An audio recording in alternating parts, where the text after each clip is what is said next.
రాబా, ఇదే మన friend club. Hello గురు. ఈయన మా బావ రాజు.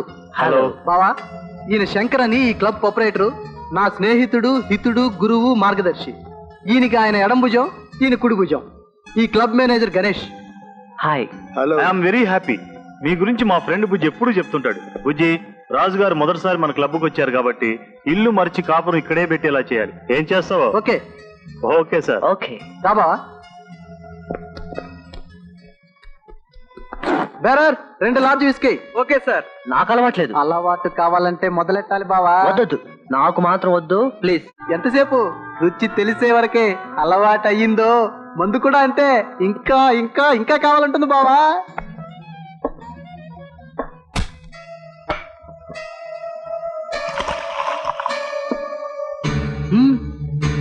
కానీ బావా,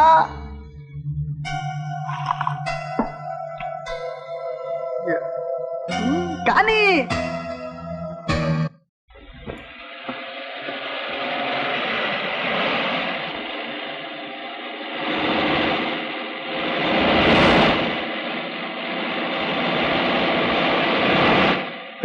ఇక్కడ ఆపు.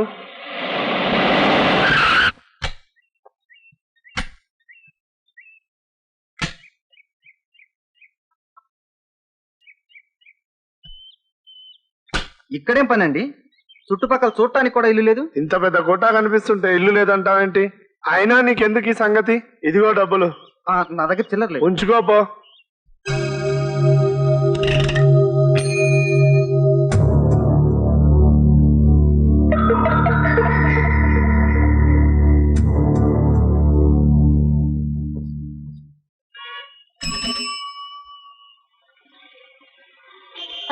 బాబు ఇక్కడున్నారా?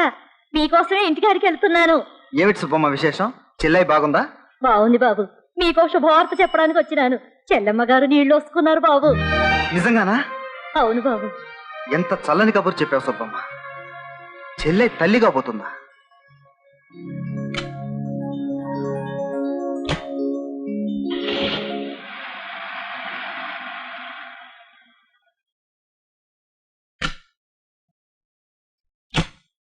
లక్ష్మి, లక్ష్మి, నీకో శుభవార్త. చెల్లె తల్లిగా పోతుందట. అవును, ఇప్పుడే సుబ్బమ్మ కనపడి చెప్పింది. మనం వెళ్ళి తీసుకొద్దాం, సీమంతం చేద్దాం. అవును, చెల్లెకి సీమంతం బ్రహ్మాండంగా చేయాలి.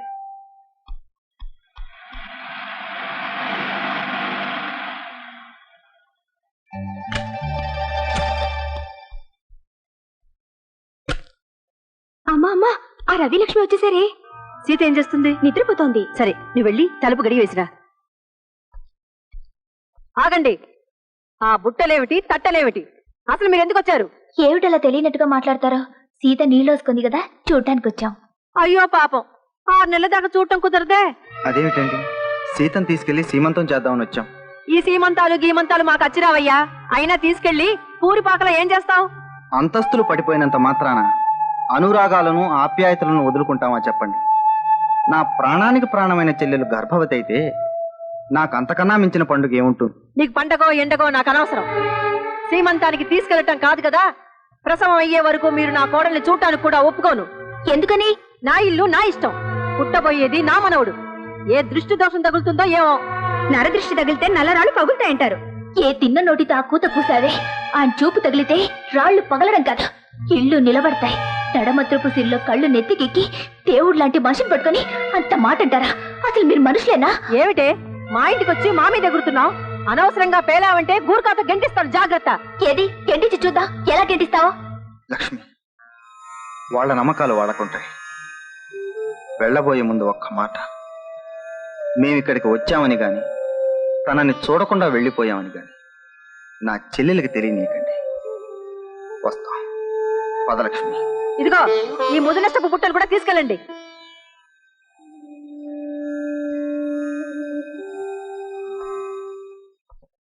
ఈయన ఖాన్ గారని దుబాయ్ లో పెద్ద వ్యాపారస్తుడు. Hello. He is మిస్టర్ రాజు, ఇక్కడ గొప్ప ఇండస్ట్రియలిస్ట్. ఈ రోజు నుంచి మనమంతా కలిసి ఒక మంచి వ్యాపారం మొదలెడుతున్నాం. ఇక్కడ చౌకగా దొరికేయి అక్కడికి ఎక్స్పోర్ట్ చేస్తాం.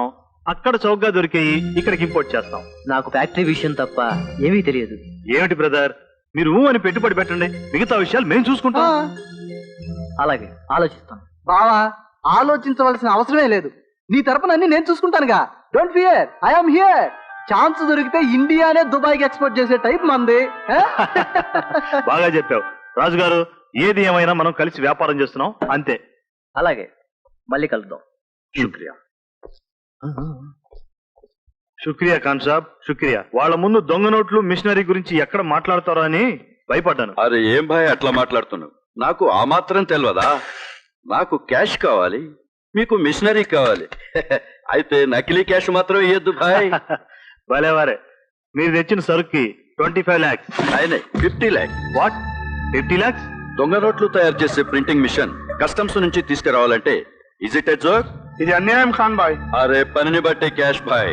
సరే, ఈవినింగ్ అరేంజ్ చేస్తాను. 50 lakhs. ఓకే, సరుకు కూడా ఈవినింగ్ పంపిస్తాం. నెక్స్ట్ టైం వచ్చే పార్ట్స్ రేట్ కూడా ముందుగానే చెప్పాలి. 1 crore.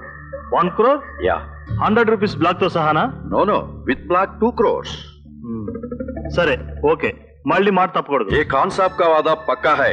డన్. డన్. ఈ ఉద్యోగం తప్పకుండా వస్తుందంటారా? రావడమా? తప్పకుండా వస్తుంది. నేను చెప్పడం మళ్ళీ ఈ ఉద్యోగం నీకు రాకుండా పోవడమా? ఇలాంటి ఉద్యోగాలు నేను మామూలుగా ఆడపిల్లలకి అందరికీ ఇప్పిస్తూనే ఉంటాను. కానీ నువ్వు నిన్ననే వచ్చుంటే ఆ మేనేజర్కి నీ గురించి ఫోన్ చేసి చెప్పాను. నిన్ననే ఉద్యోగం ఖరారైపోయింది. కానీ నువ్వు ఒక్క రోజు లేట్గా వచ్చావు. ఓకే, నువ్వేం భయపడద్దు. Don't fear, I'm here. Taxi.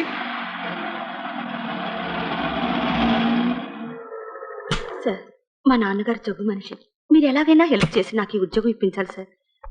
జీతం ఎంత ఇస్తారు సార్? చూడమ్మాయి, జీతం గురించి నువ్వేం కంగారు పడద్దు. ఆ కంపెనీ మేనేజర్ నా ఫ్రెండే. జీతం 5,000కి తక్కువ కాకుండా ఇస్తాడు. సరేనా? Thank you sir. Get in.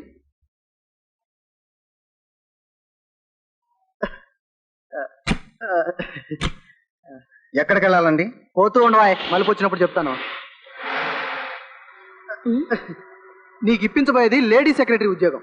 ఎప్పుడైనా బాస్ సరదాగా ఇలా చేవేసినప్పుడు నువ్వు విదిలించుకున్నావు అనుకో, బాస్ కూడా నిన్ను విదిలించుకుంటాడు. సిటీలో ఆడామగా కలిసి ఉద్యోగం చేసేటట్టు ఇవన్నీ కామన్. అదా 5 నిమిషాల్లో నీ ఉద్యోగం ఖాయం చేస్తాను. మలుపు దగ్గరకు వస్తుంది. లెఫ్టా రైటా? తిన్నగా గండిపేటకు పోని. గండిపేట వచ్చేదాకా మమ్మల్ని ఇద్దరిని డిస్టర్బ్ చేయకుండా ఉంటావా? బేగంపేటలో ఆఫీస్ అని చెప్పారు. ఆఫీసు బేగంపేటలోనే. రేపు నీకు ఉద్యోగం రాగానే నువ్వు బిజీ అయిపోతావు కదా నీ బాస్తో. ఈలోగా ఈ రాత్రి గండిపేటలో సరదాగా గడిపేసి రేపు దాని ఉద్యోగం సంగతి చూసుకుందాం. నేను అలాంటి దాన్ని కాదు సార్. నేను కూడా అలాంటి వాడిని కాదు. జస్ట్ ఇలాంటి వాడిని అయితే ఎలా ఉంటుందో చూద్దామని. ట్యాక్సీ పంపించండి సార్, నేను వెళ్ళిపోతాను.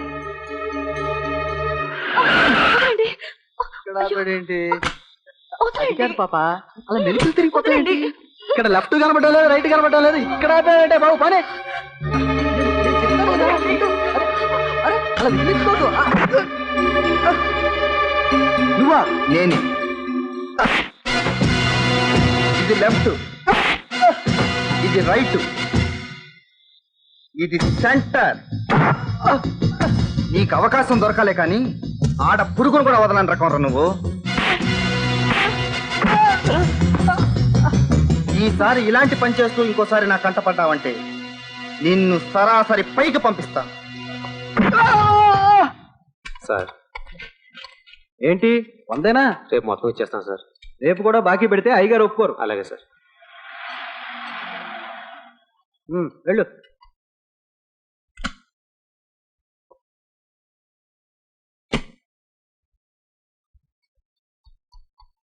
ఇది ఈ రోజు కలెక్షన్. దాంతో పాటు తాళాలు కూడా ఇచ్చేసాయి. రాత్రికి కూడా బండి నేనే ఉంచుకుంటాను సార్. ఎందుకు? చేతుల దురద ఇంకా తీరలేదా? ఏమిటి సార్ మీరు మాట్లాడేది? నీకు బండి ఇచ్చింది నువ్వు బ్రతకడానికి కానీ ఎక్కిన పాసింజర్లు చావగొట్టడానికి కాదు. అది కాదు సార్, వాడు. నాకు కావాల్సింది మాటలు కాదు, తాళాలు.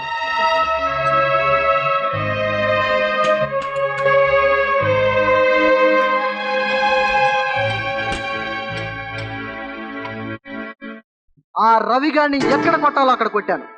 వాడి కడుపు మీద కొట్టాను. ఈ రోజు నుంచి వాడికి టాక్సీ లేదు. రోడ్ల మీద లాటరీలు కొట్టుకుంటూ తిరగాలి. నీకు 4 దెబ్బలు తగిలితే తగిలే గాని అల్లుడు, ఎంత చల్లని కబురు చెప్పావు. అత్త, వాడికి అడుక్కు తినే ఛాన్స్ దొరుకుతుందంటే నాకు కాలో చెయ్యో విరగాలని కోరుకునే రకం అత్త నువ్వు. పెళ్ళో